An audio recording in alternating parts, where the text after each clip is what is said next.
kita tahu, sebagai makhluk sosial, komunikasi adalah salah satu hal penting dan biasa kita lakukan. Aktivitas komunikasi ini diperlukan untuk membuat kita tetap dekat antara satu sama lain, serta memperlancar sebuah hubungan baik antar keluarga, teman maupun anggota organisasi. Dalam video kali ini, kita akan membahas mengenai komunikasi dalam organisasi. So, tonton sampai habis ya. Sebelumnya, apa sih itu komunikasi? Menurut Janice dan Kelly, komunikasi adalah suatu proses yang dilakukan melalui seseorang atau komunikator yang menyampaikan stimulus dengan tujuan mengubah atau membentuk perilaku orang lain. Lalu, apa itu organisasi?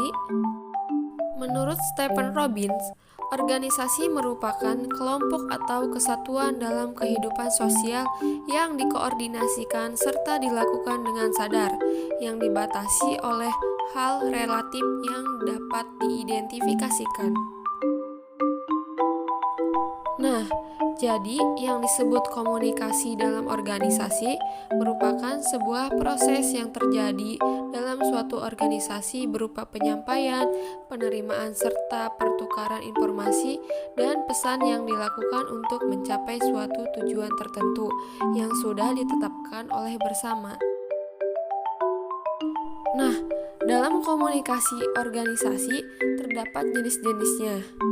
Lalu, apa saja sih jenis-jenis komunikasi organisasi itu? Komunikasi organisasi memiliki dua jenis umum, yaitu internal dan eksternal. Jenis internal merupakan komunikasi yang fokus kepada interaksi serta upaya untuk membangun atau menguatkan relasi antar sesama anggota organisasi tersebut. Contohnya, upaya mengubah suatu visi yang sudah ada sejak organisasi tersebut muncul. Pengubahan visi ini harus dilakukan dengan menyatukan pendapat setiap anggota melalui diskusi serta komunikasi antar anggota, serta pimpinan organisasi yang baik, serius, dan intens. Yang kedua, eksternal. Jenis eksternal ini berarti komunikasi yang dibangun fokus kepada pihak di luar organisasi atau kelompok tersebut. Jenis komunikasi eksternal ini biasanya digunakan jika organisasi tersebut ingin mencari sponsor maupun iklan, sehingga membutuhkan pihak dari luar organisasi untuk membantu. Nah, dalam komunikasi organisasi terdapat beberapa hambatan. Lalu, apa saja hambatan komunikasi dalam organisasi? Yang pertama, hambatan dari proses komunikasi, di mana hambatan dari proses komunikasi terdapat hambatan dari pengirim pesan, hambatan dalam simbol, hambatan media, hambatan dalam bahasa sandi, hambatan dari penerima pesan, dan hambatan dalam memberikan balikan.